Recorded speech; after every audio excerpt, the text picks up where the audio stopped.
right, how much do you really do for the environment? Maybe you try to do your part, but it can be tough when just everyday life gets in the way. And it's even more difficult sometimes to be green when you travel. The good news, though, there are more and more eco-friendly hotels out there. We're not talking about a hut in the jungle. Mainstream hotels in major cities around the globe have begun selling themselves as green.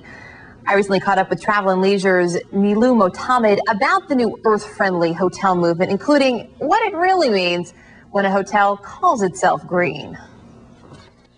Well, that's the problem, Erica. There are so many different definitions. It's kind of like when you see something is called healthy. It's not very clear what that means, and that's the problem with consumers today. When they're trying to do something good by staying at an eco-friendly hotel, they're not exactly sure what they're going to get. So are there certain signs then that we can look for?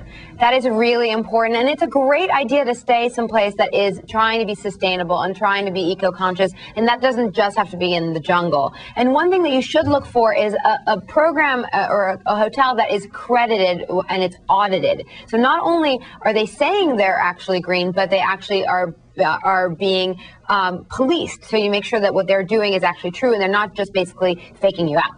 And where do you find that? Do you just ask at the front desk, or should it be posted in your room?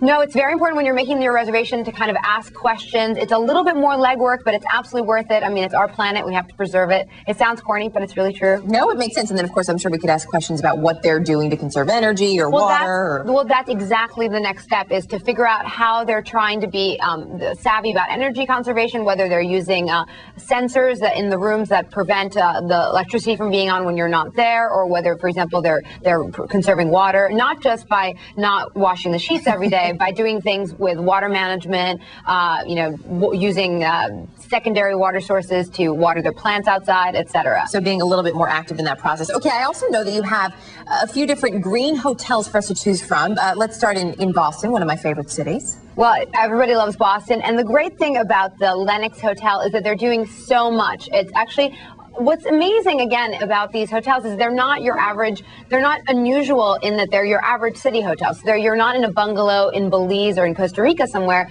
You're in a normal hotel, and the Lenox is a perfect example of that. It looks to the outside like it's a normal hotel, and yet whether the way that they wash their linens, or whether it's their windows, or the fact that they have sensors, so when you're not in the room, the air conditioning doesn't work, all those little details make such a big difference. And if you're traveling abroad, there's also a hotel you can check out in Paris that fits a green bill. Yes, the Ibis, it's in Clichy, and what's great about that is they have solar panels. So they're using solar energy. Again, a little detail that goes a long way. You also mentioned some of these hotels where the electricity automatically turns off when you leave your room. One of those is the Orchard Garden in San Francisco. The Orchard Garden, which is opening very soon, and this is an interesting thing that we've seen. I've seen it in Mexico City at hotels like Habitat, where you walk in, and if you don't have your key card in a little slot by the door, all the electricity in the room goes out, and it's such a huge, enormous electricity savings, which really translates to a better environment. Which is always a good thing. Nilu Motammed, also always a good thing to have you with us. Thanks again.